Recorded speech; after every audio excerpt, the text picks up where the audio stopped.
ubwiza bw'Imana bukugira special. Nimba ubyizeye uvuga uti amina.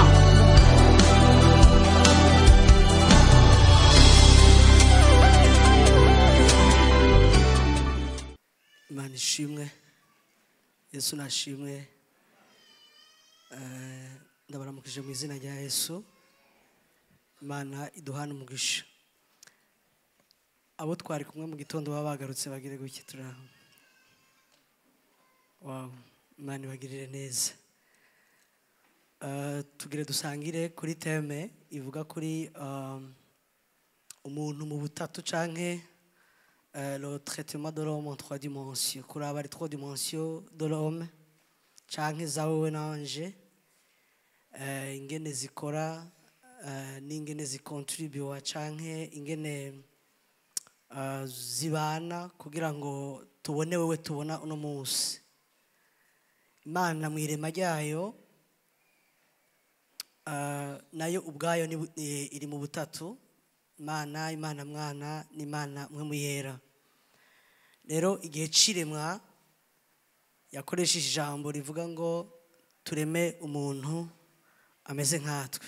Imana ishime.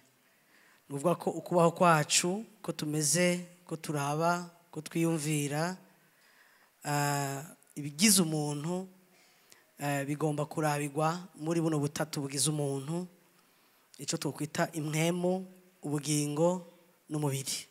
Yesu nashimwe. Bo twari kumwe mu gitondo nababwiye nti mufise umugisha muri no shengero utagira uko ingana, mwagiriwe ubuntu bugeretse ku bundi. Iyo dukurikira ku marezo sosiyo tukaraba inyigisho ziba hano muri Life Center,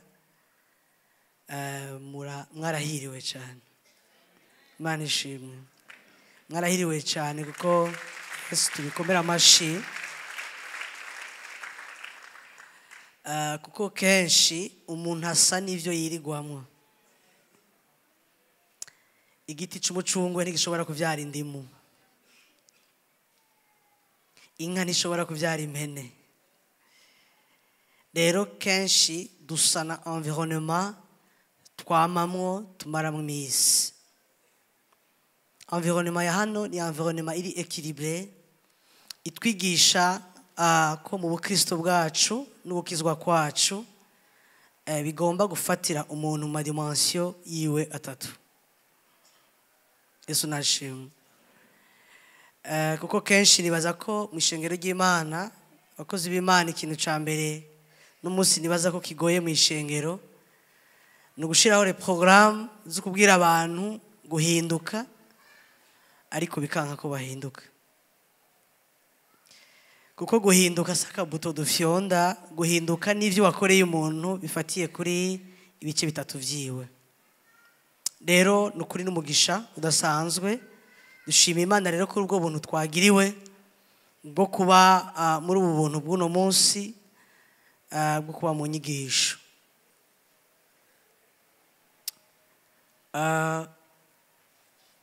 Mu gitondo nabivuze,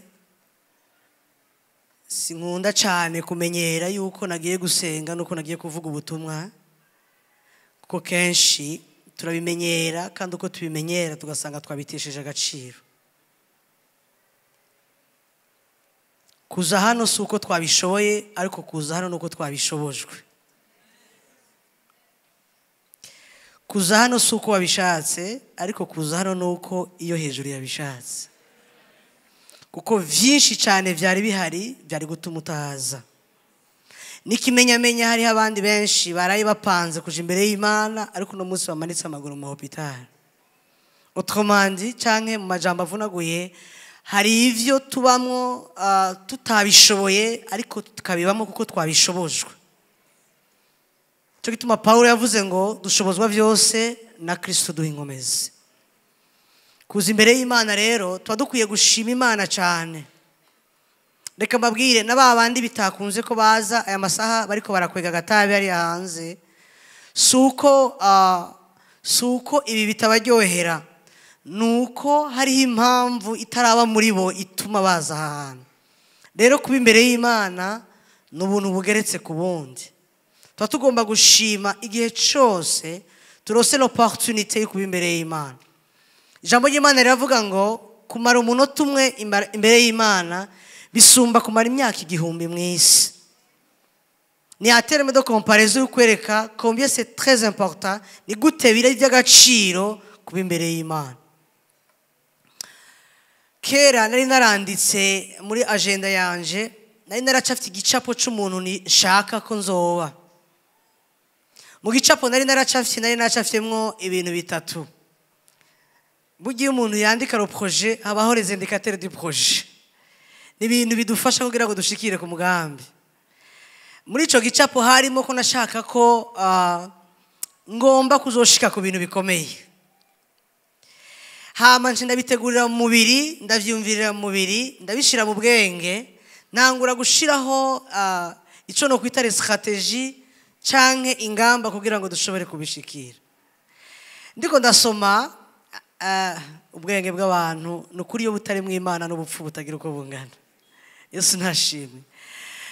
Ndiko ndasoma nari niyumvire ni voilà igicapo cy'umuntu akomeye. Ubwa mbere naravuga ngo umuntu akomeye ni umuntu agomba kwiga amashuri menshi. Kandi kwiga ni vyiza, tubandanye twiga. Rero narafashe ingingo yo kuzokwiga gushika mfuye. Nkabibonamwo kumengo birimwe inyishu yo gukomera. Ica kabiri nari niyumviriye, naravuze ko umuntu akomeye ari umuntu kidwa agomba kuvoyaja cyane.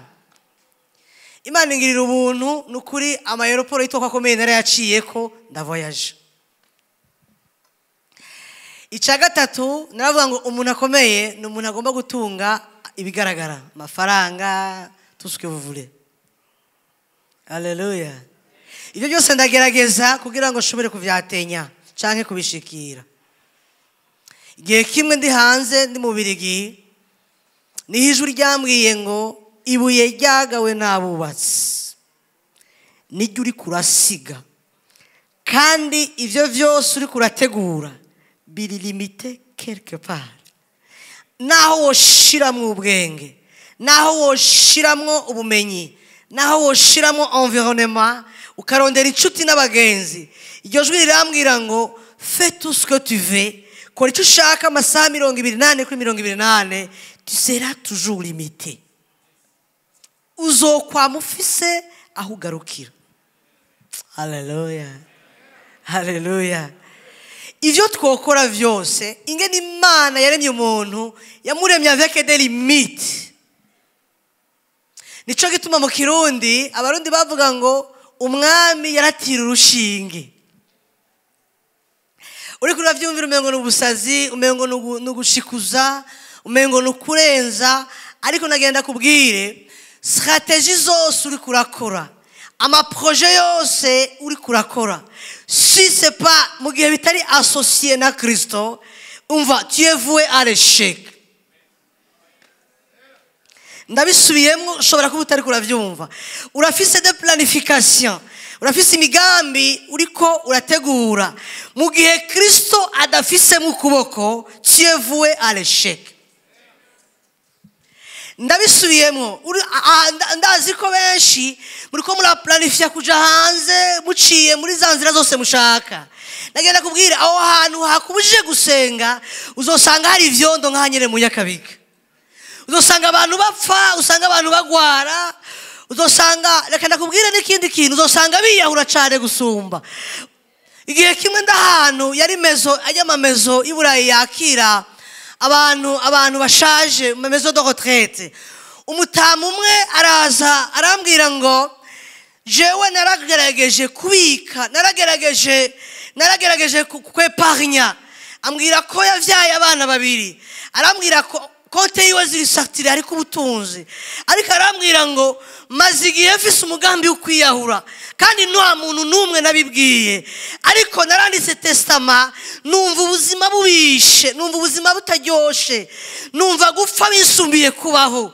Arambwira ngo ubutunzi n'ibigaragara byose naronse, hari ikintu bitariko birampereza, hari ikintu numva muri jewe mbuze, ico nkeneye kugura no kigura, ico nkeneye kwihereza no kwihereza. kunezereza amavoyaje shaka no yakora ariko arambwira ngo mvirize amamagaye ngo mon fils arambwira ngo mon fils ngo numva ndifise lo vide numva ari ikintu shaka nariko ndakora ko numva ico kintu kitagugwa n'amafaranga ico kintu numva atamuntu ashobora kukimpereza arambwira ngo shaka amahoro arambwira ngo ndabuza amahoro arambwira ngo ndagiye amasisinzira itiro ryanje ridepanda ku muti banteye arambwira ngo narakoze byose byagomba kunezereza ariko arambwira ngo mu busaza bwanje no kurangiza kwanje numva shaka umunezero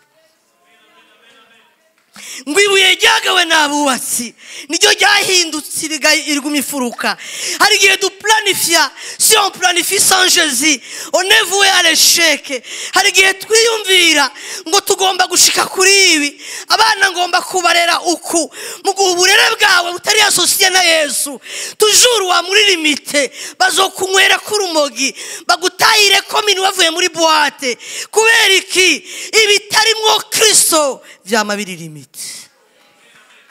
Yesu wonyene niwe yavuze ngo nije wandi umuco w'isi mugihe mu byo urimwo utamwasosiye ngo abirasire aravuga ngo ndi umunyu w'isi tugomba kuba umunyu w'isi mugihe utamwasosiye uba mu bintu bigaragara nk'uko ari byiza ariko bikakubihira kandi abandi bose barumenye ngo biraryoshe. Hallelujah. Imana ishimwe cyane, Imana ishimwe cyane, Imana ishimwe cyane. Tugomba kumva ko Kristo agomba kuba umushinge w'ibintu byose turiko turakora. Tugomba kumutanguza kuko reka ndababwira ikibazo dufise dushaka kugenda hama ngo dukurikire iyo ni sensi nike ntibishoboka. Ukumva umuntu arakubwiye ngo ndagiye. Nigeze kuba ngirisha amakonferensi y'abajeune, ujya muntu naha nk'urumogi kameme arafise ibintu nkunda, reka tugire mariage azohindukirirayo hehe.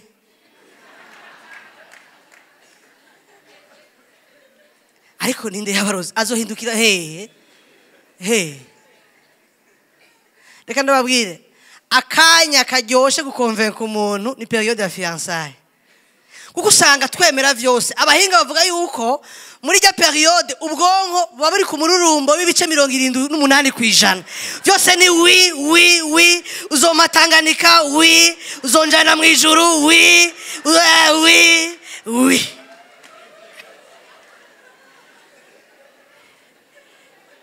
Ubwonko bari mu mururumbo nta no buvuga, waba ufise akantu ka oui gusa utaranaheza no kuvuga ni oui uzo oui ejo oui.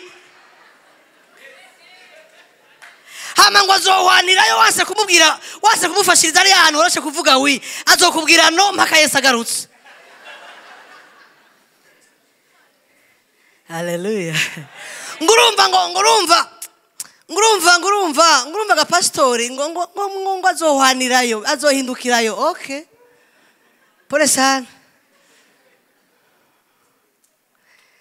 Kenshi tugomba kugenda ngo Yesu akurikira, ariko ni byiza ko Yesu agenda tukakurikira. Reka ndababwire mu bijanye n'ipfu, iyo umuntu yapfuye hari ubwoko bubiri bwo gupfa. Hariho mort cerebrale na mort biologique canke physiologique. Mu bihugu biteye imbere yuko umuntu bamushira muri morgue babanza kuraba ko habaye izo moro zose zabaye, kuko ngahi wacu ari abahwanirayo kubera nyine kubera imvo z'akazi. Abaganga muri ngaha mumbabarire, murazi ko dupima tukaraba yuko umutima ugitera, ariko nagomba kubabwira ko hajya iyo umuntu umutima wahagaze bijya bintu byose muvuga bavuga yuko hagati y'isaha imwe n'amasaha 2 umuntu abakiri karumva ivyo muri ko muravuga. None murumva abantu bakorora bageze ku mpana ati terega nagarutse ntimubandanye ivyo murimo. Haleluya. Imana nishimwe cyane, Imana nishimwe. Reka mbabwire kino kintu, tugomba kuba mu ishengero turi bazima, pana kuza turi biziga. Tugomba kuza dukwiye, apana kuza ni mpemu gusa. Ikibazo uno munsi kiri mu ishengero, abantu barumva cyane ariko bagakora biki. Nabisubiyemo. Kuva ku wa mbere tuba turi ko turumva information. Ariko Imana ntishaka ko tuguma kuri step yo kuba informé, irashaka ko tuba transformé. Imana iragomba ko tuva mu kumva ivyo twumvise bigahinduka ubuzima bwacu. Nico gituma usanga umuntu vyoroshe kubwira abantu ngo urumviriza ivyo mvuga nturabe ivyo nkora. Hunga uyo muntu n'igisizi imwe, hunga wiruke. Kuko ondone skona eskone. Dutanga ivyo dufise nico turi.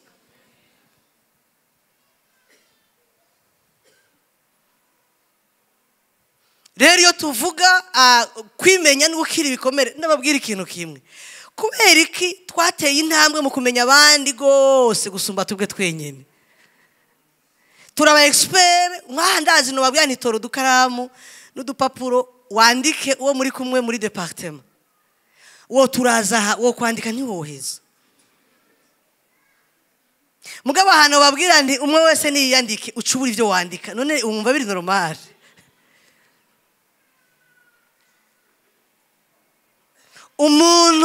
Umuntu aremwe mu buryo butatu. Hari umubiri, hari impwemu, hari ubugingo. Ubugingo n'umushaha. Ivyo bihimba bitatu kimwe kigwaye kigwaza ikindi, kimwe gifise ingorane ibindi bigira ingorane. Kandi reka ndababwire na Bibiliya tubwira ngo mwishengero ry'Imana tugira igicapo nk'icumubiri. Umubiri iyo ugwara gwavuye hari ya hepfo rukavayo, hari rijisho. Raba iyo ugwara ruri n'ijisho riri. Bisigura iki ibihimba by'umubiri afise une certaine harmonie, birafise une certaine cohérence, birafise ukuntu nyene vyuzuzanya biri complémentaire. Nico gituma kugira ngo dushire mu ngiro ico Imana ishaka, kugira ngo dukore ico Imana igomba, bigomba yuko ivyo bihimba bitatu bija en harmonie, bikorana neza. Kuko nta muntu numwe ashobora kuja guhindura atahindutse. Nta muntu numwe ashobora aja gutanga ico adafise. Ikibazo kiri mu mashengero uno munsi, tuza turi amazi acafuye. Hama dushitse mu ishengero tugahura n'ubuntu bw'Imana, ayo mazi akezwa agasa neza. Hari hasigaye iki? Hari hasigaye ko ayo mazi acava ngaho akaja gutembesha ubugingo. Ariko ikibazo kiri tuza ducafuye tukezwa tugaca tuza ngaha tukabikiziba tugatega. Iyo amazi yabaye ikiziba hindura kurere. Nuko kuntu usanga mutsitazanya kuko cari igihe cuko après yuko baye informé hamuka ba transformé wagomba kuja hanze gutembesha ubugingo. Abantu bakavuga ngo ndifuza Imana ya Naka, ndifuza Imana ya Jean Marie, ndifuza Imana ya Yohani, ndifuza Imana. Abantu bakifuza ikiri muri wewe, ariko ikibazo aho kiri ikiri muri twebwe hanze ni kiri benefique. Kubera iki twaraje turezwa ariko guteba hano hantu tutigeze tuja gukora twahindutse ikiziba, kandi ikiziba kiranuka. Cyo gituma n'uwo mukorana muri departement mwamufise ivyo mupfa erega muri biziba. None biziba byo reka kunuka gute?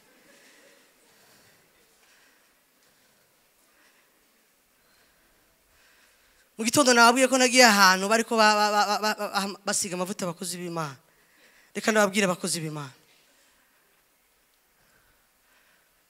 Imana irashaka ko uko dusa ngaha muri life center ariko dusa mu quartier. Imana irashaka mu life center ukwasa hano muri eglise ariko asa mu isoko. Imana irafise ihangiro ryuko uko dusa ngaha ariko tugomba gusa muhira.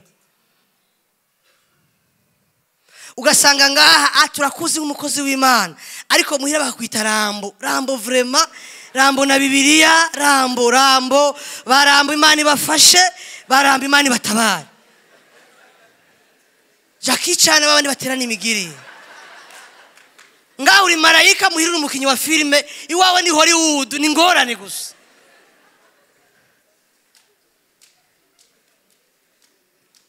nigeze kuba ndi mwikonje hama ndi muhira saa sita numva madamu ariko arambwira ngumvise ingene bariko barakobereza hajya y'amasaha ababosi batashe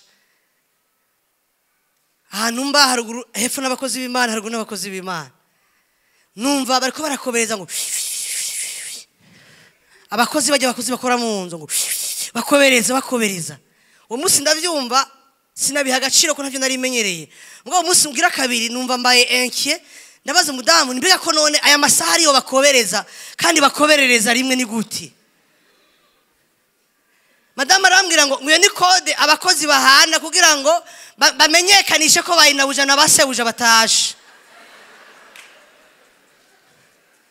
nza numva hepfo ngo hewe ngo imvura igirigwe urataha imvura ikagwa vraiment abantu bakanyagira urubura rukica abantu kandi hamwe na life center bazi yuko atamugorota ngo imvura igirigwe uri imvura vraiment kandi si imvura imeza n'imvura inyagira yica n'ibimeze. Haleluya. Numva haruguru ngo hewe ngo amatara giracike mana waremye isi n'ijuru hepfo kwa pastori hepfo haruguru kwa diakoni imvura ziragwa n'amatara gacika hirya yanje ngo hewe ngo seri ya kabiri yarambugira itangure kwitana imigere n'ukuri. Haleluya. Uko tuzasa nikurahishurwa ninaco gituma abisi batatu bakabona imvura igwa mu mirima yatwe rimwe na rimwe ndetse bakatwitiranya kuko dusangira ibigori bakatwitiranya kuko dusangira ibyago bakabigira kenshi baturusha n'ubutu bakagenda wewe utagira n'ikinga imbwa ze zigara wewe imbabura imanitse ariko hora ibyacu sa hari igihe kimwe bizasoba abana b'Imana tugahaga hora ceceka ihorere umva guhorera kumuhoza Yesu umva imirindi agarutse nshuti ihangane aje kukurura. Iyi ndwi niyo kuruhuka aho mwaruhiye. Haleluya. Tugomba kuruhuka, tugomba kubwira Imana, Imana igomba kutumurika ikatwereka aho byagoraniye. Umuntu rero iyo agomba guhinduka kwimenya no gukira tugomba gutora source kuri Yesu. Yesu niwe reference. Imana ishimwe cyane. Yesu niwe cyitegerezo cyacu kidutwara mu by'Imana igomba. Turaraba muri Luka 2:40 twifashishe ijambo ry'Imana kugira ngo twinjire muri teme nyezina. Haleluya. Imana ishimwe. Numva ubwiza bw'Imana muri kino kibanza kandi Imana ikomeze kubana natwe. Haleluya. Imana ishimwe. Ikintu cya mbere kugira ngo habemo equilibre canke tubeho nk'uko Imana ishaka twifashishije muri bwa butatu bw'umuntu umubiri imwemu n'ubugingo tugomba kugirane tugomba gufata Yesu nka reference. Imana ishimwe. Yesu agomba kutubera icyitegererezo. Twe turabe kuri umurongo haravuga ngo kandi uno mwana arakura. Nta muntu ashobora kwiraba ngo yimenye akire ari umwana kuko umwana ayobegwa abandi akongera akiyobegwa. Haleluya. Ngo umwana agirane arakura. Mu bisanzwe imana yari ibishoboye ko yesu yari kuza nk'ikivajuru akaza hagati yacu agakora bya bindi, ariko kugira ngo bikunde ko jewe nawe twakira agakiza byasaba ko agomba kwambara ishusho y'umuntu, akabaho nk'umuntu, akiyumvira nk'umuntu, agakora nk'umuntu, akavuka nk'umuntu, agakura nk'umuntu. Ibigora abantu bose bikabanza bikamugora kugira ngo Kristo ahinduke materiel didactique yuko tumwigirako, kugira ngo Yesu bikunde yuko ahinduka ikintu turaba, atari ikintu coba cyarakorotse ariko yari yambaye umubiri. Yesu nashimwe. Nico gituma muri jambo bavuga ngo uyo mwana agirane arakura. Narashimye cyane numvise ama vision n'ama mission de l'église, mufisi hangiro y'uko abantu bakura. Kandi mbindabwire iryo hangiro mwagize hangiro Kristo afise mu mutima wiwe. Nta muvyeyi numwe ashobora kunezerwa nuko umwana avuka akaguma ari uruhinja aguma acira inkonda. Nta muvyeyi numwe anezerwa no kwamama bavete ziraruhisha, bisaba ko umwana ava ku bibero agakura. Imana ishimwe. Kandi Yesu nagaruka gutora ishengero, azoza kudutora nk'abageni, nawe azoza nk'umukwe. No mwisi nta muntu numwe ashobora gushingira umwana do muri 18. Tugomba gukura. Haleluya. Tugomba gukura. Yesu naza gutora ishengero azotora abakuze. Cya kabiri, ama mission agakiza kari muri twebwe tugomba gutwara hanze. Nta muntu atuma umwana, hari ibintu dutuma abana n'ibyo dutuma abantu bakuze. Life center mugomba gukura, mugomba kuba mature, mugomba kugaragaza la maturité, mugomba gusenga nk'abakuze, mugomba kwiyumvira nk'abakuze. Reka ndababwira igituma mu mashengero haba amatangazo menshi, nukubera babwira abana. Ugasanga nk'umwanya w'amasengesho, umwanya w'amatangazo usumba ubivuga butumwa, kuko kubwira umwana ngo yumve hari ikiguzi ugomba gutanga. Umubwira ikintu mu gitondo, ku mugoroba akacibagira. Ariko inzu irimo abana bakuze, umwe wese araraba akibwiriza icyo gukora. Bibiliya irambwira ngo icyo ukuboko kw'iburyo kizokora, icyo ukubafu nikize kukimenye. Iyo ukuze uri mu ishengero, tu n'as pas besoin qu'on t'informe, tu as besoin que tu vois.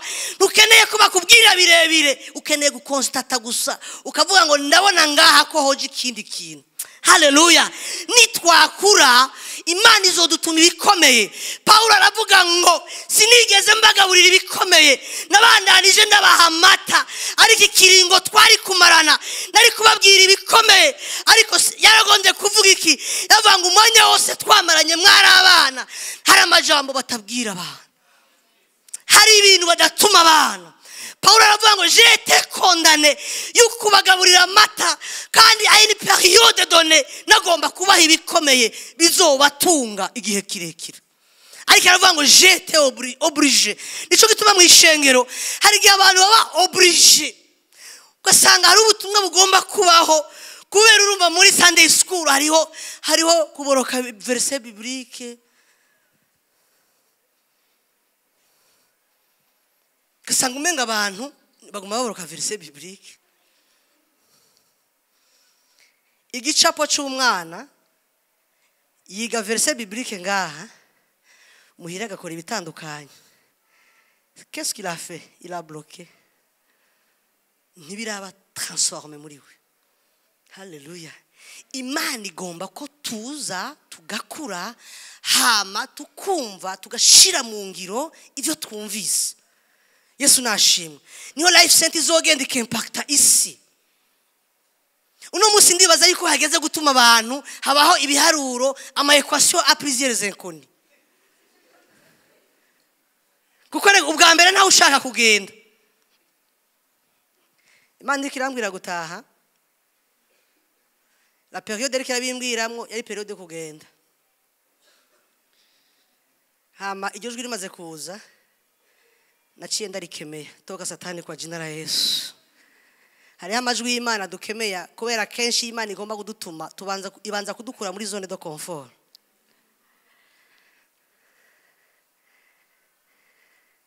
Ibanza kuduforma, hama ikaduformate. kuko yofata amana yanje ivyayo ikabikorokereza ahantu hari aho muri hipokambe tutarabona problem. Ucuba kokoteri igikombe kirimo ubuyi n'amata ibintu bitajana. Irambwira ngo hakunda guhomba nzoguhombya naje ntabishaka. Ariko nsanga ryabuye ryagawe n'abubatsi. Iryo ryahindutse rigumye ifuruka.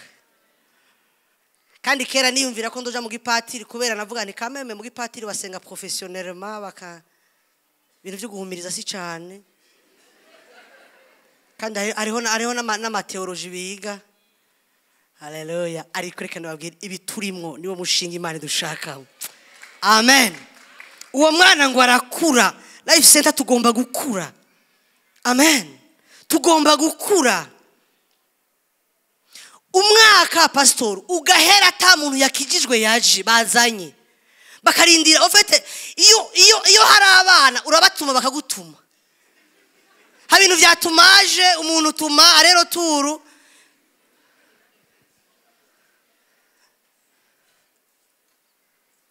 Urabwira umuntu terega hanze imogi zirabishe. Genda ubabwire akagaruka ku wa mbere ngo nsengera pastor. Akagaruka ku wa kabiri rega no amasengesho ntarafata. Afata hehe? Ni spaguru. Uwo mwana agirane arakura. Tugomba gukura. Icya kabiri agirane agwiza inkomezi. Turaza kubiraba muri conclusion. Iyo umuntu afise wa mushaha wakomeretse ikintu ca mbere kigenda mu vya mbere n'inkomezi zo mu mutima. Akora ivyo adashaka imisi yose. Ategura kutavuga nabi agasanga yavuze nabi. Ategura gusenga agasanga yiriwe gusuma. Uruvuga ko akora ibintu bicuritse ngo agwiza inkomezi. Kubera iki Yesu yagomba kugwiza inkomezi? Yari karategurwa kuzoza guhangana n'ibisaba inkomezi. Tugomba kugwiza inkomezi. Aho hanze ibiduhiga bifise inkomezi nyinshi kandi biza biri sophistiqué. Kandi babwire Satani ariko arakoresha icyo bita la ruse, arakoresha ubwenge. Ntazogutuma gusambana arazi kutazovyemera. Ntazogutuma guterura amusteri ngo uyinwe ntuzovyemera. Ariko azoguteza kwanka mwene so mwicarana. Kuko azobazi yuko nawe utagiye kunywa ijuru ryo uzojamwo. Uno munsi mu mashengero hari ivyaha le péché capitaux, ivyo no kwita les péché capitaux bibera amashengero. Bibera indani mu mutima. Umuntu agasenga adaharira. Umuntu agasenga afise umuntu batavuganye. Umuntu akaza Bibiliya irambwira ngo nuja no gutanga nishikanwa ukibuka ko ari wo mwene so mufite ico butaratunganya, subira inyuma utwara ishikanwa ryawe ubanze utunganye hamurizane après.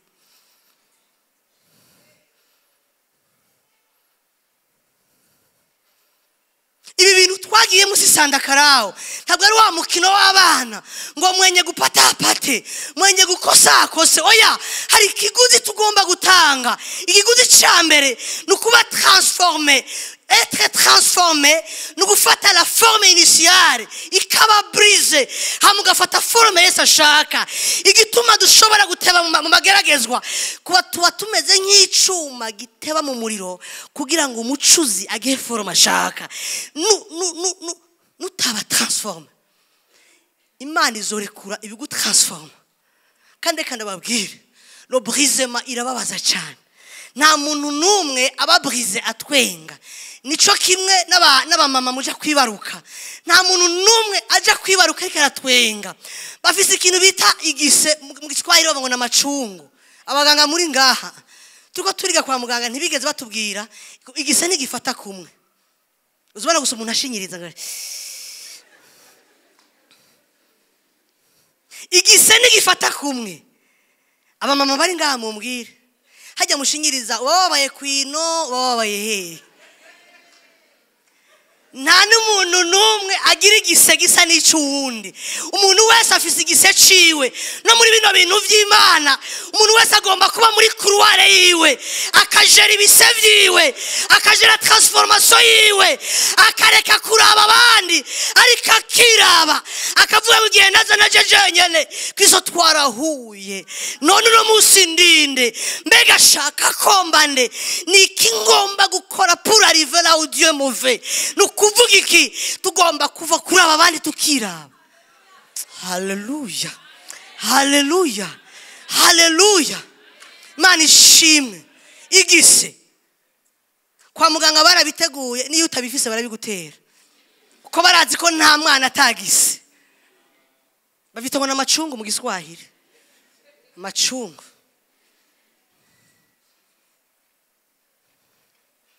Ndamu wanje yibungenze inda ya mbere kenshi ntidukunda kumenya ibirimwo ignorance nyinshi, nibibashikira ntibamenye ivyo ari byo. Iri mu kuvuka naza numva mbwiye ngo vyuka, s'il te plaît et s'il vous plaît, vyuka vyuka. Niki kandi ngihe waguriye matera sana nakubwiye ko ari ya pirate, rambwiye na choke vyuka uryama choke, je ngire njari ya vyuka, tu viens ici.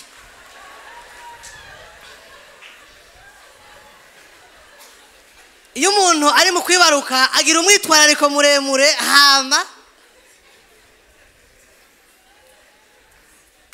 nasubira nkagenda hahandi yararyamye, asubiye hamwe hiwanje agasubira agacokera, garuka. Ni ya pirate hose, ni ha pirate na hariya waruri, nukubera utagira ibiro handi ho hari gucokera ibise. Haleluya, Yesu nashimwe. Ariko reka ndababwire, nta mwana atabise, nta mwana atabise. Ibise birababaza ariko vyanonsa l'arrivée y'umwana. Ibise biri multiforme, bitanga amadurere ari exportable, ariko nta muvyeyi numwe yosenga ngo ibise nibigende.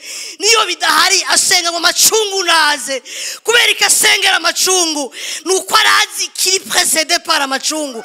Tugomba kwemera kuba brisé, tugomba kwemera gukura, tugomba kwemera gukura kugira ngo twambare inkomezi, hama tuje gukura ico twaremewe. Mana ishimwe cyane. Icya kabiri, icya gatatu ngo agwiza ubwenge. Haleluya, ngo agwiza ubwenge. Hari ibintu tugomba kubaho mu bwenge. Uno munsi mu buzi batubwira ngo ndaguifana,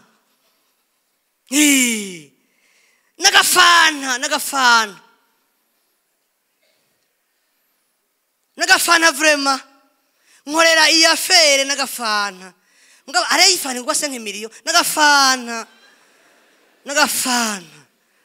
udufana mwaratunyoye, ariko Imana idutabare mu izina rya Yesu. Mana ishimwe. Tugomba kumenya ngo mbega ivyo ndimwo Satani arikampiga yinjiriye hehe. Ntazozana umukongomani, ntazozana umutanzania, azokuyovya ci iruhande yawe. Tugomba kugira ubwenge. Salomo yari afise ubwenge, acirima urubanza abadamu babiri bapfa umwana, nyina w'umwana aramenyekana. Tugomba kugira ubwenge, hari aho tuzokenera ubwo bwenge. Yesu nashimwe. Yesu ni cyitegererezo. Kwimenya no gukira bigomba ko dusaba ko dukura, kuko nta mwana yimenya. Bisaba yuko twambara inkomezi, nta mwana ashaka kugumana inkomezi ziri ponctuelle. Tugomba kugira ubwenge. Ubwenge buzotubwira ngo finalement comportement yanje yazananye kuri iki, comportement yanje yazananye kuri kiriya, ryashavu ryanje. Finalement rivi wacu umuntu akamenya ngo ingene mbayeho birafise source, ivyo bizotumenyeshwa n'ubwenge. Mana ishimwe cyane. Yesu ahabwa icubahiro. Yesu ashimwe gose. Kubera iki Yesu agomba kutubera icyitegererezo. Mana ishimwe. Nuko tugomba gucaho yaciye. Nugomba kuba mu buzima yabayemwo. niho tuzoshikiye Imana ishaka. Turabe Luka 4:17 kuri 19. Luka 4:17 kuri 19. Imana ishimwe. Luka 4:17 kuri 19.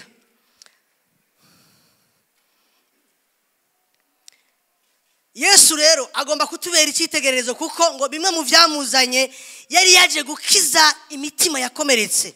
Turabiraba hepfo gatoya ngo bamuha igitabo cy'uvugishwa n'Imana Yesaya, arakizingurura abona ahantu handitswe ngo mwemu uhoraho ari kuri jewe.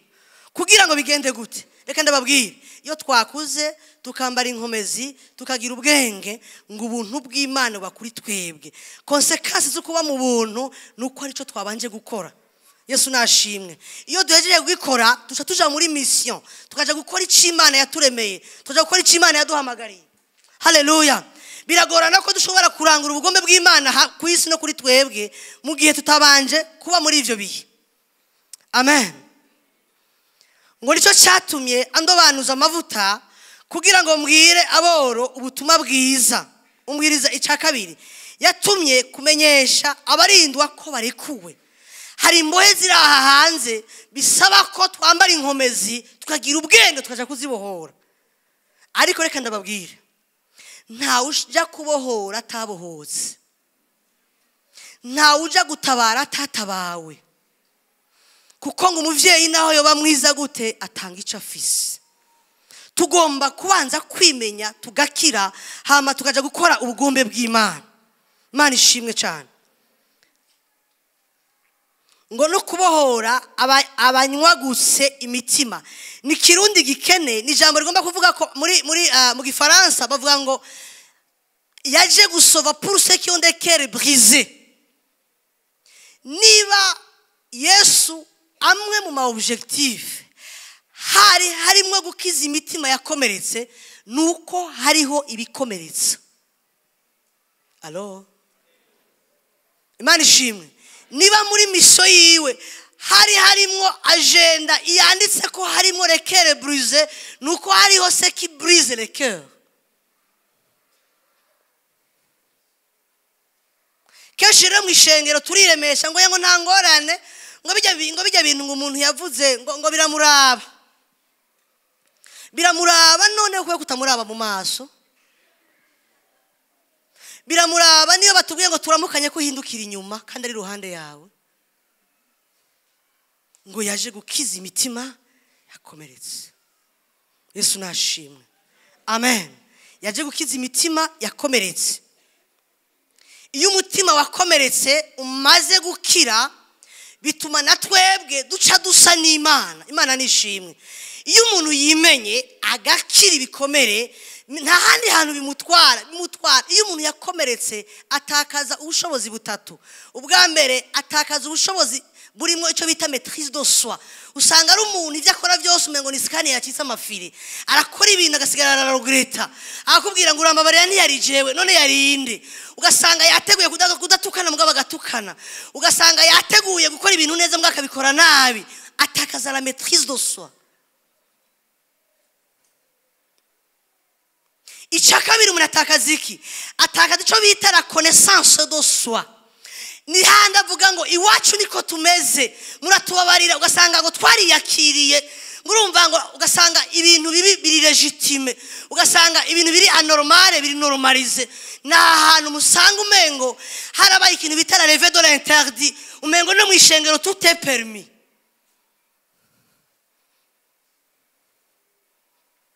Ikindi kintu umuntu atakaza mu gihe afise umutima wakomeretse gikomeye cyane, atakaza la prise de décision. Ararondera gufata ingingo bikamutaka w'amazi bikanka. Ugasanga umuntu arabayeho arakuze, ingingo z'ubuzima bwiwe ziza gufatwa n'abandi kubera ubushobozi Imana yari yamuhaye bwamutwara kudesida byaranse. Ubu agendera mu madecision y'abandi. Murasikane bibishe kugendera mu madecision y'abandi. amadesiziyo y'abandi ntaba ari conforme n'ibyo ushaka ariko ukabakondane kuyagenderamo kubera iki quand tu ne décides pas d'autres personnes décidera pour toi iyo udafata ingingo abantu bazogutuma kugendera mu ngingo zabo kandi birabishe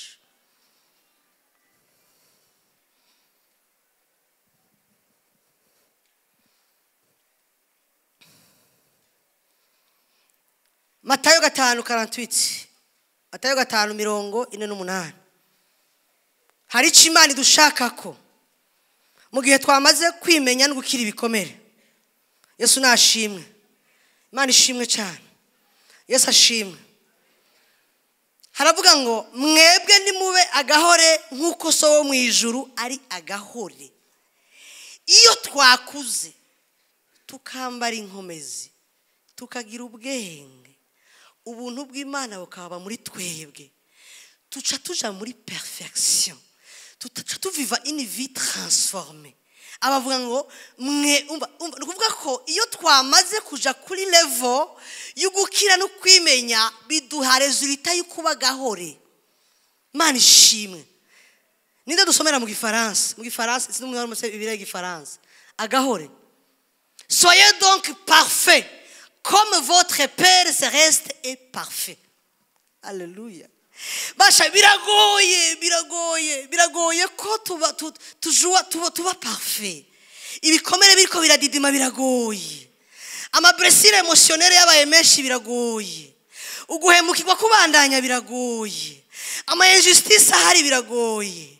Humiliation zabaye nyinshi biragoye. Haleluya. Ama trahison yari karaba menshi. Il est difficile kubaho mu buzima buri parfait. Objectif y'Imana nuko tuza tukaviva ubuzima buri parfait. Umviriza comme comparaison comme votre Père céleste est parfait. Haleluya. Kubera iki none tugomba kuba parfait. Tuko turevoriwa tugenda. Kubera iki tugomba kuba parfait. Abitesalonika ba mbere 5:23. Abitesalonika ba mbere 5:23. Kubera iki tugomba kuba parfait.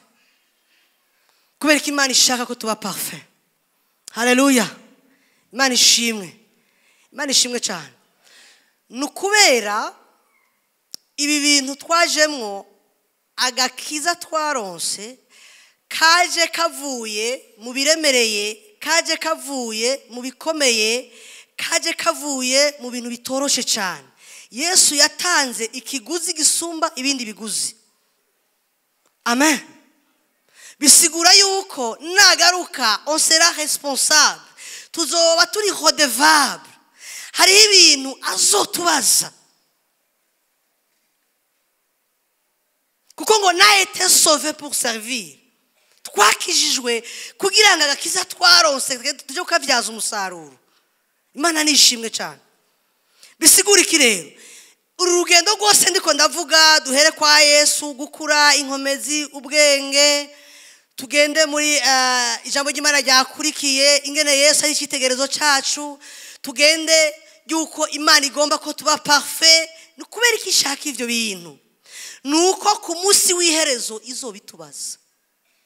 Alors Imana ishimwe nuko ku munsi w'iherezo izobitubaza. Nuko ku munsi w'iherezo tuzoba responsable de ça. Amen. Aharavuga kuri 23 ngo kandi Imana nyene amahoro abe ariyo ibeza gose. Kubera iki? Ubwa mbere kandi mwemu yayo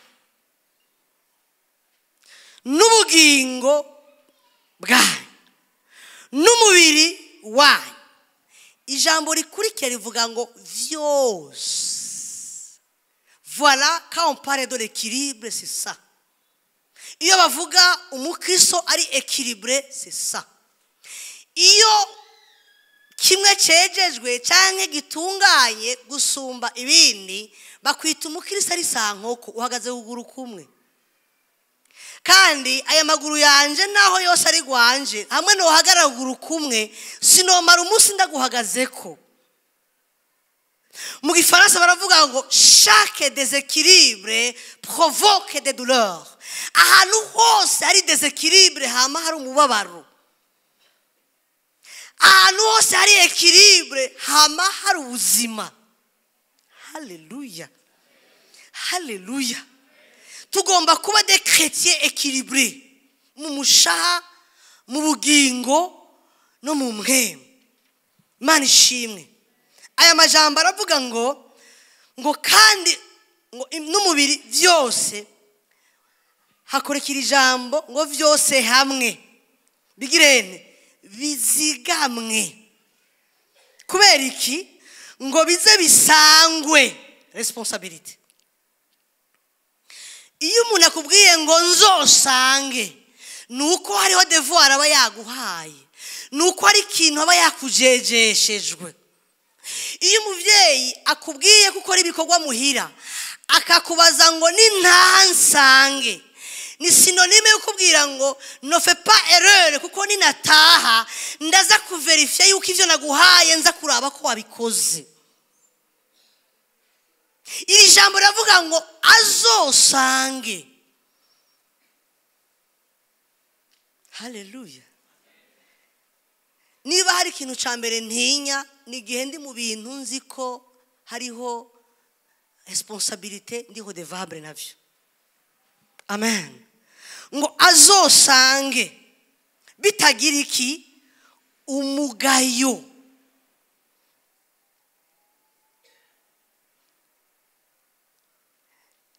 Mwumvise abantu b'Imana. Apana sinzosange byarapfuye. Oya. Nzosange bitagira umugayo. Umuntu yakomeretse akora ibintu bimutera umugayo. Umuntu yakomeretse imvugo yiwe imutera umugayo. Umuntu afise ibikomeretse sereza mutima yumva ijambo ry'Imana ariko bikanka ko yaplika ijambo ry'Imana. Avuga Imana mugabo ntasa nayo. Hari itandukanirizo ryo kumenyana na Kristo no kugendana na Kristo. Haleluya. Abantu benshi barazi Kristo mugabo bagendana nawe ni bake cyane.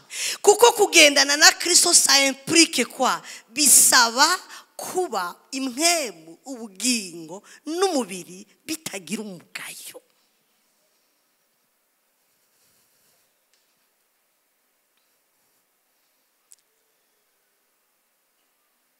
Mwishengero asigaye baragiye barafata amaverse biblika mwamwe barayamorsera ahari udukwabo bakahashira utuburungu. Ewe mana ayo ijambo ryo rivuga ngo aho babiri canke batatu bahuriye bahuje umutima n'inama ico bazonsaba cyose nzogikora. Ugasanga twajane muri sente mana twaje turi 50 ntibikwiye. Mana raba igisirimba cyaryoshe ntibikwiye. Mana raba nisonzesheje ntibikwiye. Babiri canke batatu bagomba guhuza umutima n'inama. Umva abantu bariko barasenga niba uri umugore n'umugabo mukaba mukusengera projet la réussite isengesho uri déterminé ni mu guhuza umutima n'inama. Ugutera imbere kwishengero ntabwo bisaba gusenga gusa, tugomba guhuza umutima n'inama. Ugutera imbere kwa ministere ntibisaba ko twaje gusa, bigomba ko tuzanana na Kristo, tugakorana na Kristo, tugasengana na Kristo. Sagesse bavuga sagesse mu vy'Imana nukubona ibintu nkuko Imana ibibona, ukavuga ibintu nkuko Imana yari kubivuga, ukiyumvira ibintu nkuko Imana yari kuvyiyumvira.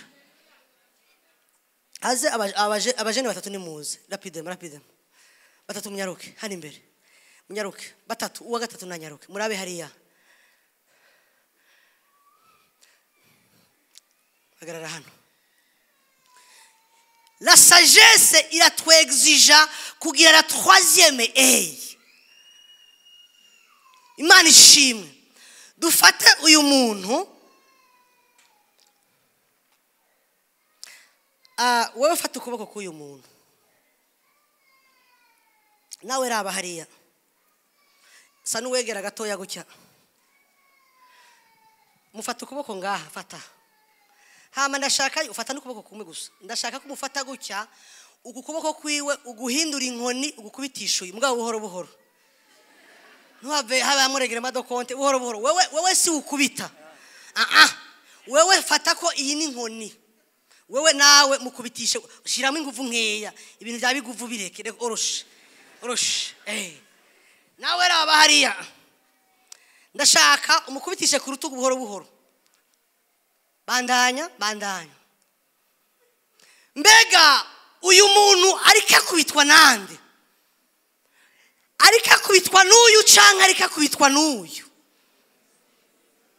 ariko akubitwa nande ariko akubitwa n'uyu ariko ukuboko kuriko kuramukubita n'ukuyu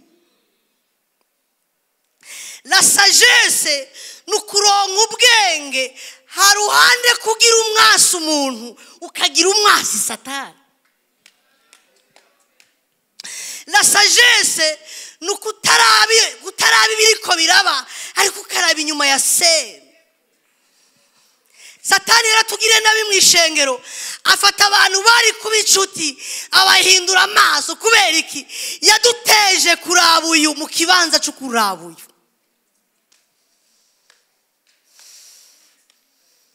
uno munsi ugasanga uyu muntu intambara bandanya ndababwira aho muhagarikira intambara afise ariko agwana n'uyu mu kibanza cyo kugwana n'uyu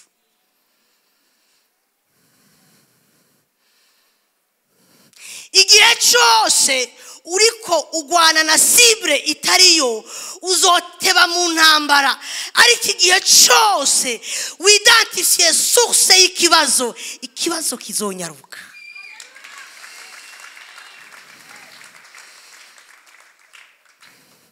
twafasha abantu tubahindura abansi mu kibanza cyo guhindura satani umwansi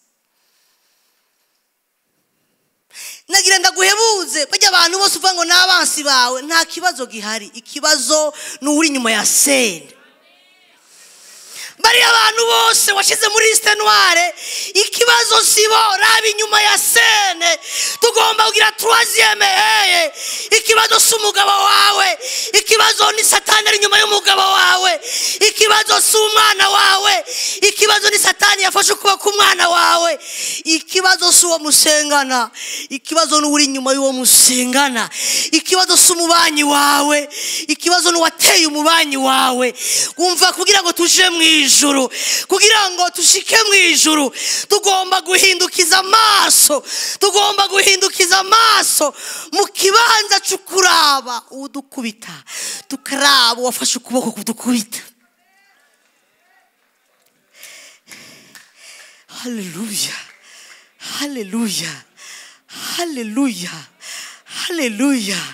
amaso yawe ariko araba atariho bisigura iki uri muri wrong way uri mu nzira itariyo uri kuraja muri couloir itariyo ikibazo uri kuragihigiraho kitari hindura aho washize amaso ikibazo s'uwo muvukana ikibazo n'uwateye uwo muvukana ikibazo s'umwana wawe ikibazo n'uwateye umwana wawe ikibazo s'uwo mubakanye ikibazo n'uwateye uwo mubakanye ikibazo s'uwo mukoresha ikibazo n'uwateye umukoresha ikibazo s'umukorege mukorana ikibazo n'uwateye uwo mukorana ikibazo sica umubanyi ikibazo ni kiri inyuma y'umubanyi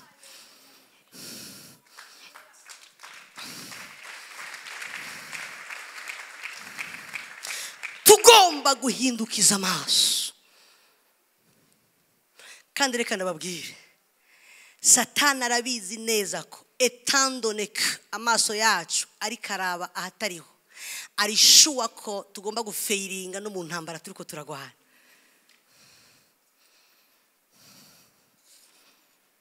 azosange ibi byose vyejejwe gose bitagira umugayo aho umwami wacu Yesu azozira badufashe muri cabine technique ibi mpeje kubabwira ngenda babwira iyo bizanana turabe mbega none kubera iki tugomba gukora neza bikanka haleluya kubera iki tugira effort zikaba égaliser à 0 niruri ya runtu Imana ishimwe cyane kubera iki wowe ugira volonté yo gukora neza ugasanga bakoze nabi imishaha yacu yarakomeretse.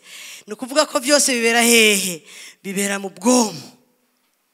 Bya bindi batubwira ngo ncumura mbizi, ncumura n'ibigirankana, cyo gituma ntabaza Mariya umuhimbazwe, cyo gisabisho narakize. Haleluya.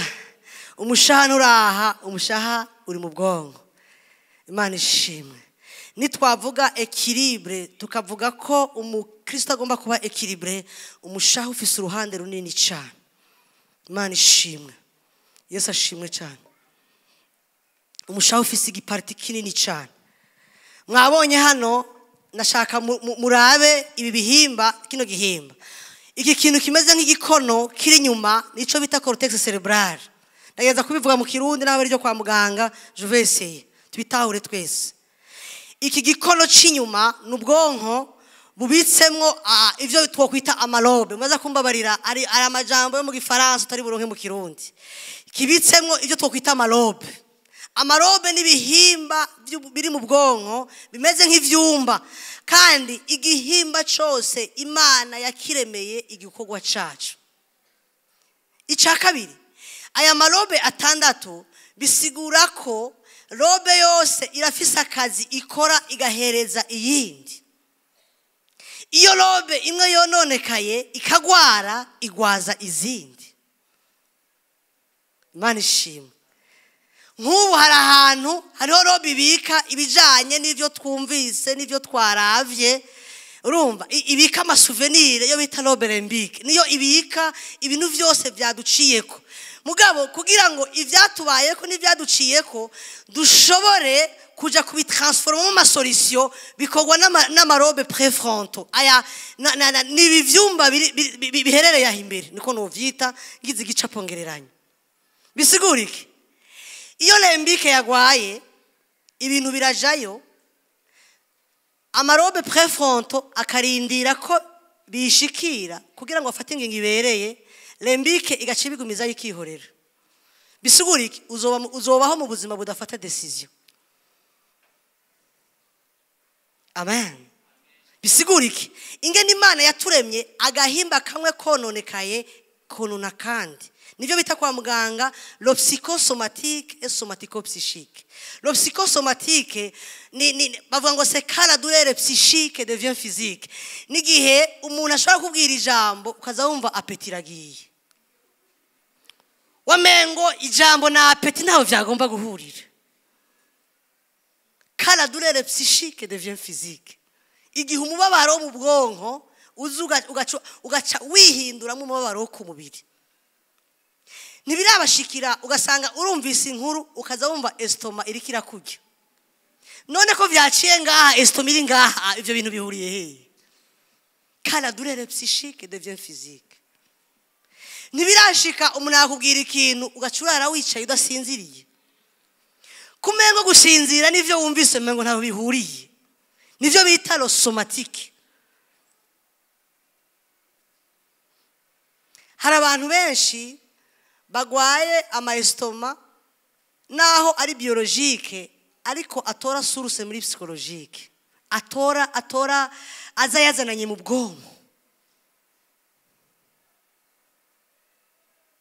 Umuntu akubwira ngo urumva ngo wa mwana arashushe, ukazubona estoma irikira kujya. None umwana ashushe na estoma bihuriye. Kandi biriko biraba ntushobora kumenya, ntushobora guhuza ugushuha k'umwana na estoma irikira kujya mu nda. Haleluya. Imana ishimwe cyane. Yesu nashimwe. Ivyo bibera mu mushaha. Ariko bibereye mu mushaha bica biza bigatanga ibimenyetso ku mubiri. Hama hagera imwemu bigaca vyanka kusenga. Kimwe kigwaza ikindi. Aha turabona akantu kitwa amidale. Aka amidale mu bwonko ni fonction cyangwa n'urugingo Imana yaremye rujejwe système d'alerte. Imana ishimwe. Aka amidale kajejwe kumenyesha ibihimba bimwe bimwe by'ubwonko yuko hari ikibaye mu muntu. Dufate nk'akarorero bakubwiye ngo wa mwana arashushe, kandi ukabusanga peut-être warigeze kubura umwana kubera ubushuhe. aho nyene kaca kabwira kariya gahimba mubona kanditse ko stop talamisi ati ngwaho genda wugare mu marobe hariya mu mashambre iyi nkuru yuko umwana ashushe aheruka kubura umwana niyajayo robe zirononekara talamisi kagenda nifunguruzo n'amagufuri kagaca kugara ikintu cyagushike cyo gushuha k'umwana kigaca kibura iyo kija cyagomba kugenda hehe mu marobe kikaba traité ukavuga ati nta kundi ko ashushe reka tumutware ku mupediatre hama camutera umuti wihuta hama ndazi ko umuriro ucumanuka kubera nacagiye niko vyagenze ariko kubera muri wewe wabuze umwana kubera umuriro haba hariho image muri conscience image ikwibutsa umwana yapfuye kubera umuriro amidari kakabati ngwaho wa muriro uragarutse ahava apfa kandi ucuvuga ati yewe irasubiriye satani aransubiriye gica kiza gifise uburemere bunini cyane hejuru ya 50%. Ico kintu rero giciye gitransita mu bwonko hariya tuzovyugurura ejo bica bituma umuntu ashobora guca gwara izi ngwara zo mutwe zo kwa rojante mu bisanzwe mu kugwara ugenda uraduga ku rugero buhoro biri evolutif bigenda biraduga buhoro ariko ari gihe ushikirwa n'ikintu ugacuva ngaho uja kwa rojante. Yigeze kuba ndiko ndafasha umuntu umwe umumama ari mu ishengero sinza kurivuga arihana ahejeje kwihana acabaza pastori ngo none nkora iki aca mwishura kuko yari yihanye aravuga ivyabaye mu bihe byo gukora ivyaha afise umugabo wamaranye imyaka irenga 10 batararonka umwana hama cari inyavya bimwe by'abanyavyaha agenda kumubanyi aca arasaminda ayisamye acahamagara umushinga nawe wiwe yakorera ruguru ati ngo mwikonje nafise ikibazo aje mwikonje araza hamarindwi asubiyeyo aca mubwira ngo bwa bundi Imana yarabikoze twarasamye cyagiherukira ngaha umugabo murazi ko umwana aje après 10 ans ibigumbagumba n'ibishobisho bimurindira igihe kirekire wa mugabo aje mu makredi no madeni kugira ngo umwana aze kuvuka ari bitangaza n'ibimenyetso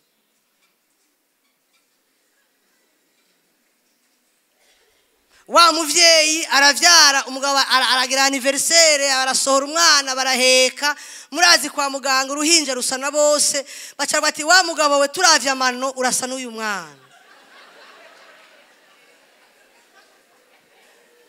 kuko uruhinja rusana bose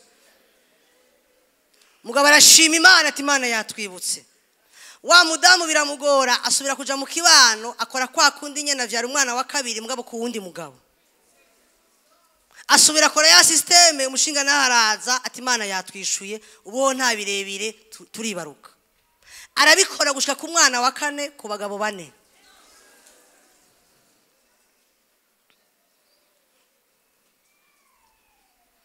avuye kwihana uwo mukozi w'Imana acamubwira ngo umviriza rero Yesu ashobora kuza ejo telefone umugabo amubwire ko bajya abana bose banatarabi wiwe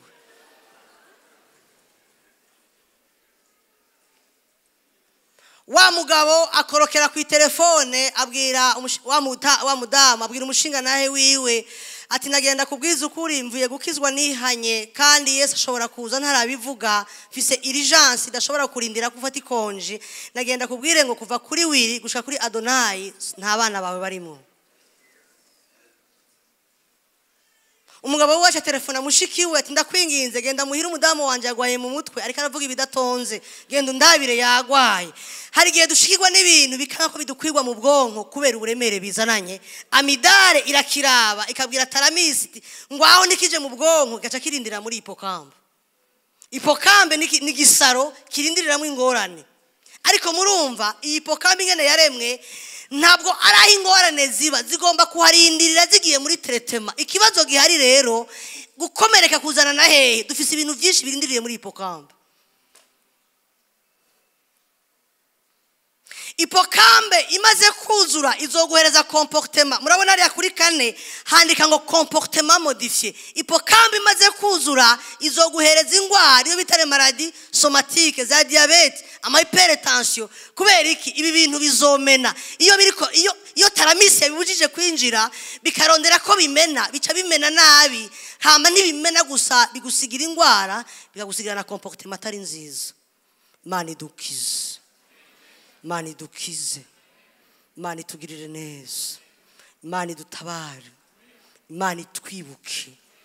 Abantu twaratujurije amahipokambe zacu, kandi ababwira iyi hipokambe nta muntu n'umwe yishirirayo, n'abantu badushirirayo. Nico gituma ibitubabaza tuba mu buzima tukakondane kubaho ukuntu kubera ari umuntu yagukondanye kubibamo.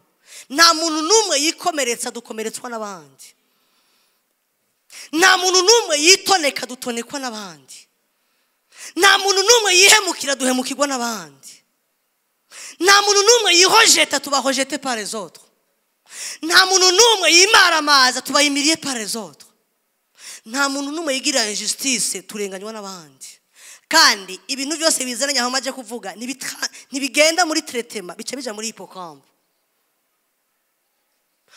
Ubwonko nabwo ya ma centre de traitement aguma arindiriye ko information iza, acaje muri chômage technique. Ubisanzwe kuba bitagiye iyo byagomba kuja, ubwa mbere vyuzuza iyi saro, icya kabiri bigwaza amalobe. Ufata inzu wubatse naho uyubaka kuri iriya yubatse ukayushiramo makaro, ucumara umwaka utaje kuyibamwo, uzosanga yaratangiye kugira amafisure. Niko n'ubwonko buca bugenda. Ibi bintu vyuzuye ngaha bitubuza gukizwa neza. Ibi bintu vyuzuye ngaha turumva bikatubuza gupratika, kuko inkombe zo mu mutima bivana na état d'âme ya hippocampe. Uwo mupapa habaye iki? Atumye mushiki wo genda undabira umudamu wanje yagwaye mu mutwe. Nta na rimwe biragushikira umuntu yaguhereza information bikanka yuko ujya bikanka kuryama.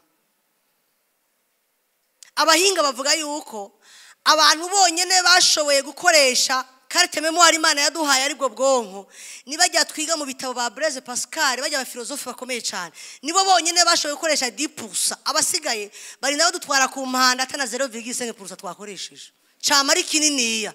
None vyanga kudukwigwa ngo vyagenze gute kandi ari hanini? Nukubera iki? Ibi bintu biza biburiyo bija ntabwo vyipanga neza muri cerveau, bica bicurama. Ibintu vyacuramye bitwara ikibanza kinini. Nivyo baca bita ibyo bita ama conflit intrapsychique. Conflit intrapsychique ni ibintu biri mu kibanza bitagomba kuba birimo. Inzu yawe irimo intebe, irimo ibitanda, irimo ibintu bitandukanye, irimo amamatera, irimo amashuka. Ivyo byose biri hehe? Biri mu nzu yawe. Ariko urutonde rwo mu nzu, igitanda kiba muri chambre, igitanda ntikiba muri salon. Wo dutumira ngaha kugira ngo dushime Imana ko wubatse inzu y'igitangaza, hama dugaca mu masansere tukaduga tugasanga hose ni climatize. Mugabo twashika muri saro yawe tugasanga hari igitanda, tuzovuga ati uyu muntu yarubatse inzu nziza mugabo ntibitondetse. Ni synonyme ya bino bintu muri hippocampe. Ibitanda biza muri saro vyagomba kuba mu mashamba. Imana idufashe, Imana idufashe, Imana idufashe. Amahipokambe yacu yaruzuye, kandi genda babwire ngo antereme y'ibikomere umwana akomerekera mu nda. Aba barezibien na homosexuel bihera muri déséquilibre hormonal. Aba bana bavuka bashaka umukobwa akaza umuhungu, mugaca mubivuga ngo siwe twashaka. Umviriza haya yavyumvise, fonction z'amatwi z'umwana ntizikora kubera bino bishishwa vyameze. N'igihe ari muri etari kid izo fonction ziba ziriko zirakora. Fisama kandi ko ndatreta y'abakobwa bagendana n'abandi bakobwa. Iyo umubaje akubwira ngo narumvise ko iwacu bari biteze umuhungu, ukuvuga icyacabiki iyo avutse ubwonko buba bwaravyumvise, buca butuma haba produit hormone masculine que féminin, ugasanga afise igitsina gore mugabo yiyumva nk'umuhungu, kuko vyose ni jeu des hormones, ni nkabuzo, ni misemburo. Ugacaja kunigana n'abadayimoni wewe wateye.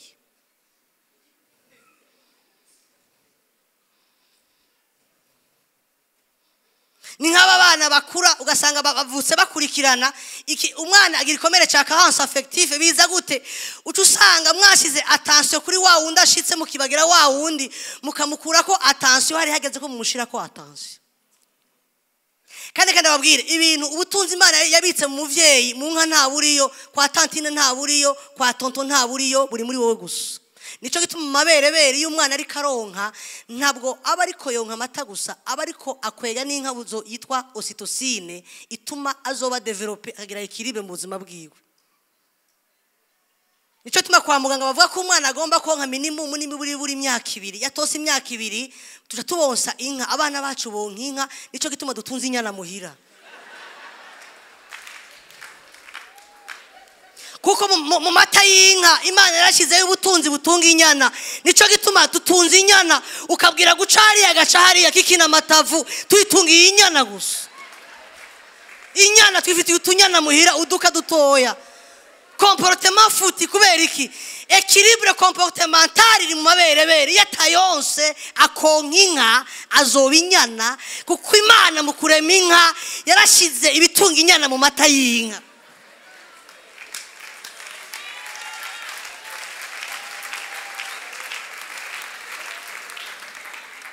Niyo mpamvu no munsi dufise ibibazo muhira twifitiye utunyana ukabwira kuja kuryama ugasanga agaze kuri televiziyo ukabwira kuja kwishura ugasanga inyuma y'ishure n'utunyana pase dufise utunyana mu ishengero hazi inyana n'ingorane umubwira kugororoka akabana nyabishetani kuko urumva inyana yikina amatava higeze hose. Équilibre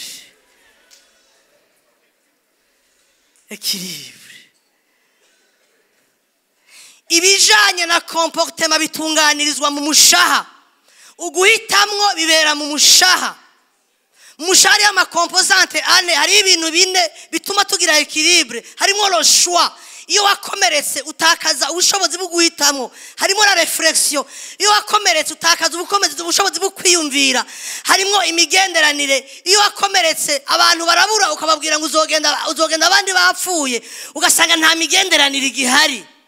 Hari umuntu ubwira ati kwana kababuze umuntu tuje kubaraba ati none abantu barahera gupfa kubera iki fonction y'imigenderanire yarabayifute kandi bibera hehe bibera hariya mu bwonko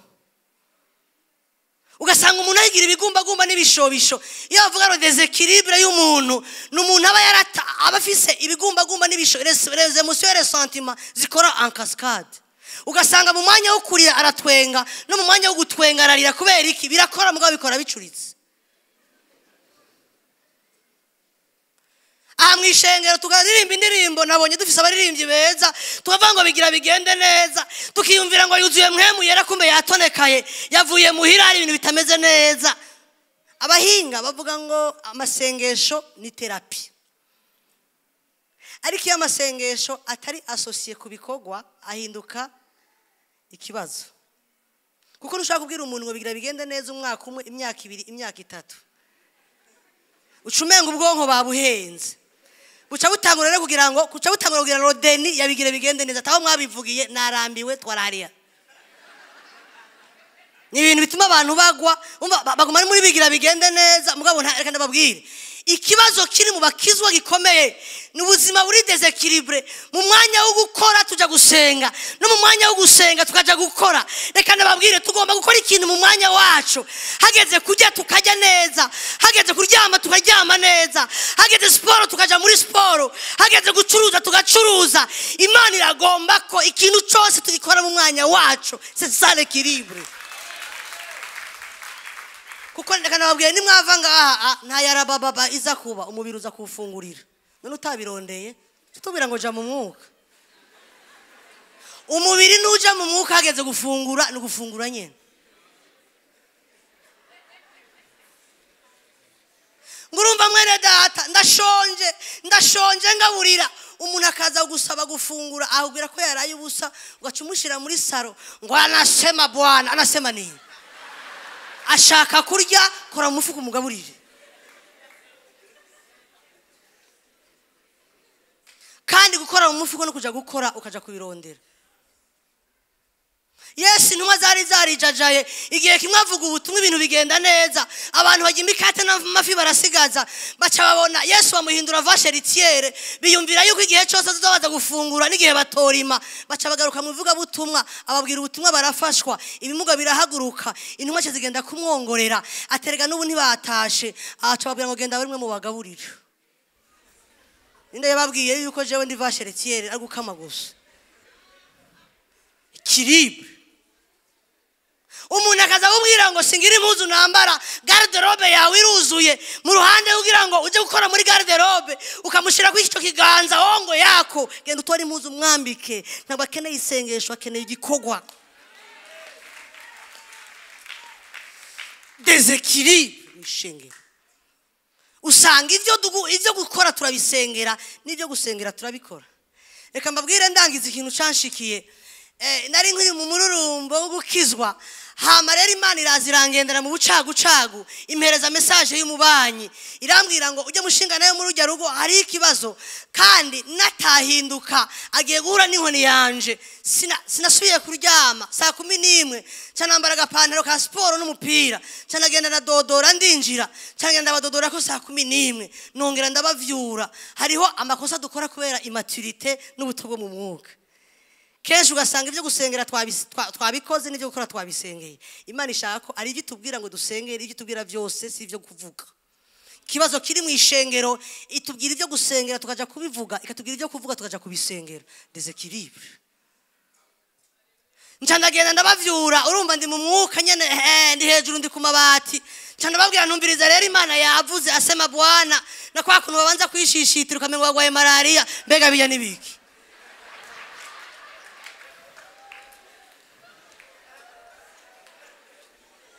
natanga message meje gutanga message umugabo abwira umukozi ngo rekura yambwa yanje yarafise imbwa isumvye uburebure arayirekura nayiraba hariya hejuru bona ko ndi muremure cyane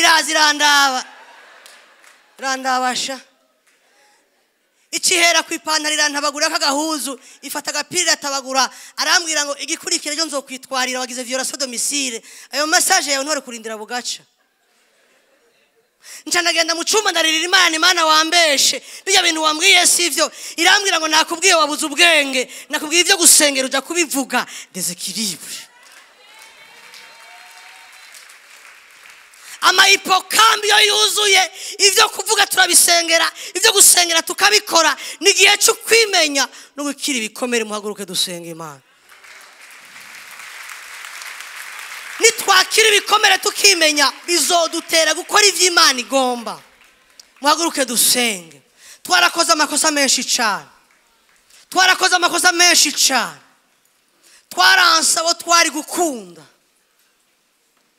twaragiye kurabo twari kuba hafi reka ndababwira ngo umuntu nico gikoko cyonyene gishobora kwideturiza kenshi satani mu kutwica akoresha twebwe nyene yinjiriye muri ignorance no kubura ubwenge haleluya muhaguruka dusenga hari abacicaye twarangije kaze abaririmbyi umfasha abaririmbyi dusuturirimba araje gushira w'inzira kaze abaririmbyi umufasha araje Shira izia onaku raho nawashakuna zahora wizigira ntabwo warajagu Shira inzira araje gushira inzira abona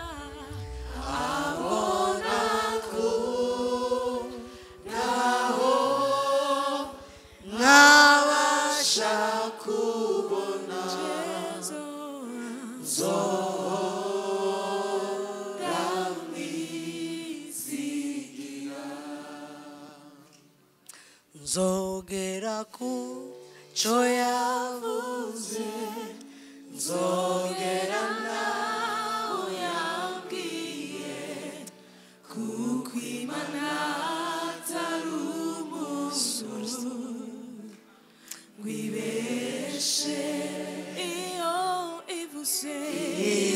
ivuze biraba yategeka bigakomera ifise ijambo rya nyuma kuri je zogera kuco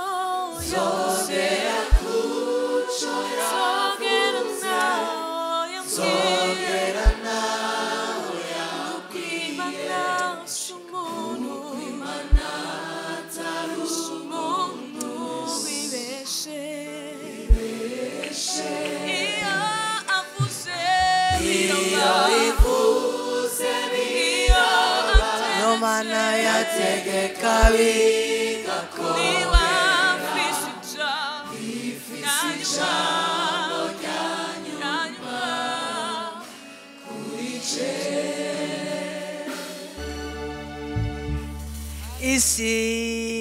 isi yuzuye ibitego ibiducire umwijima utuma tutareba imbere iyo tuja isi yuzuye ibiteye ubwoba n'ibiduca intege umwijima utuma tutareba imbere iyo tuja nubwo bimeze bityo nzi Imana yavutseho kuko ari nka jambo Imana ngo rihere maze ngo rihere kuko ari nka jambo Imana ngo rigende maze ngo rihere zogera kuco yavuze zogera naho yambwiye Imana s'umuntu wibeshe iyavuze iyategetse iyakijije byose birumvira byose birumvira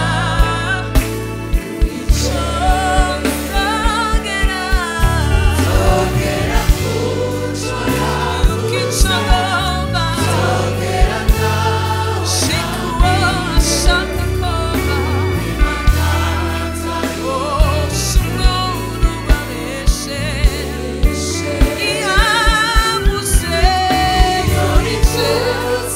iyategetse kubinyerekeye ifise ijambo rya nyuma kuri je. Shaka ngo dusenge Imana, ndagomba ngo tubwire Imana ati Imana imitima yacu yarakomeretse kandi turabimenye dushaka gukira. Ndashaka ngo umuntu wese atereze amaso inyuma araba amakosa yakoze ayakoreshejwe na kahise katubereye kabi. Muri ayo makosa dusaba Imana ikigongwe hama tuyisabe kuduha inkomezi no kubaka ubuzima bushaje. Mana turaje imbere yawe kino gitondo.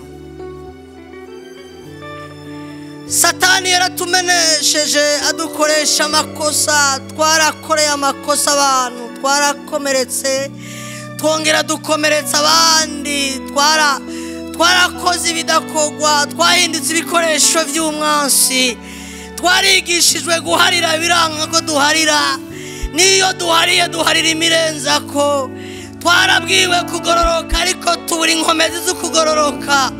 Twumvise amajambo y'Imana kenshi ariko turangiriza kumva niyaduhindura. none Mana muri kino gikorane no muri zino nyigisho muri iteme turagomba ngukore ku mitima yacu umurike muri bya vyumba utumurike tukiri bato utukimurike tukiri munda kwa ba mama utumurike mwami Mana kugira ngo tugire ni vie équilibrée turagomba ubuzima mwami busagutse turagomba une vie en abondance turagomba kugororoka turagomba gutunganya ibintu ratoze vaya mande za gorebo shakata zande masire boshayaba kande bayiza twarariza amarira tutagira abaduhoza twarababaye tutagira abadushishitira abari kudufasha nibo batugiriye nabi abari guhinduka ibishitsi by'ukwegamira nibo badukomerekeje babandi bari kudufasha nibo baduhemukiye hamwe twari gukura umunezero niho twakuye umururazi handi twari gukirira niho twapfiriye ngwino Kristo Yesu rola bashikataya mwe muyera genda muri iyi mitima iri kirasenya mwe muyera genda muri iyi mitima iri kirarira tabara mwe muyera abantu barigishwa guharira ariko byaranse ko baharira manura imbaraga zawe senya imisozi hindura ibihe Mana niwe wivugiye mu mamisiyo yawe waje komora ibibo byome waje gusikatiriza waje kudukiza kiza imitima Mana kiza ya macarence kiza ya ma déception kiza ya ma trahison kiza ya ma rejet kiza ya ma abandon kiza ya ma humiliation turashaka Seigneur turashaka Seigneur turashaka Seigneur mwe muyera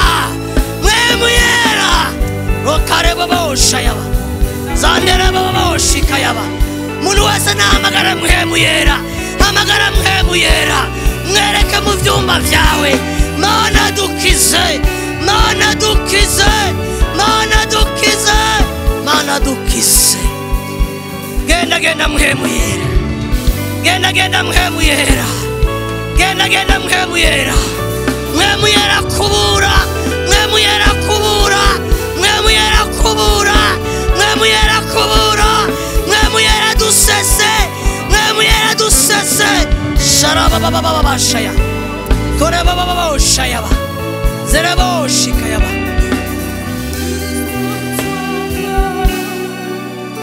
turagushaka muri life center Seigneur turagushaka mwe muyera turagomba kuba équilibré turagomba kuba équilibré yo ijambo ryawe riravuga ngo turasaba kugira ariko ntiduhabwa kubera dusaba nabi imitima yakomeretse isaba nabi imitima yakomeretse isaba nabi twaratevye mu masezerano satani yaradukoreye ikibi ngwino womore mwami Yesu ngwino womore mwami Yesu ngwino womore mwami Yesu ngwino unyigishe mwe muyera genda mwe muyera genda mwe muyera genda mwe muyera genda mwe muyera genda ribe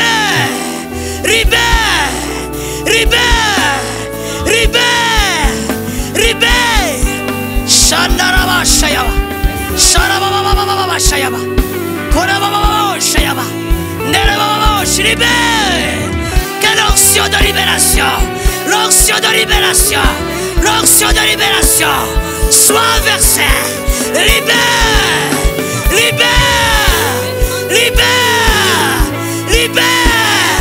au nom puissant de Jésus yande kosa yaba yes urakoze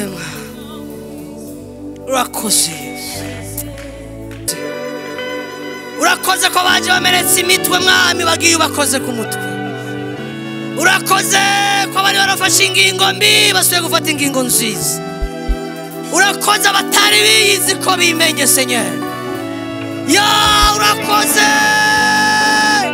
ko amadecision mabi yabaye avorté urakoze abari Père vigila kubakijije urakoze abari bafise anticipation negative kubakijije. Urakoze Seigneur, ukugukira nigusukwe, indu yose dukire, indu yose duharire, indu yose twugururirwe. Haleluya. Ijambo ryaravuga ngo waje ngo zironke ubugingo kandi ziburonke busagutse. Turagomba une vie en abondance, une vie en abondance, au nom puissant de Jésus. Merci Saint-Esprit, merci Seigneur. Thank you Jesus, thank you Lord, thank you Almighty. Turagushima, turaguhaye amashi mundu n'ivya mu izina rya Yesu Kristo, amen. Mani bahezagire, mani bahumugisha. Kaze tubandanye ejo tuzovyagura rero, tuje mu gihimba kimwe kimwe, hama dukomeze kwimenya kandi dutera intambwe yo gukira kugira ngo tumene une vie équilibrée. Mwami Imana bahezagire, amen.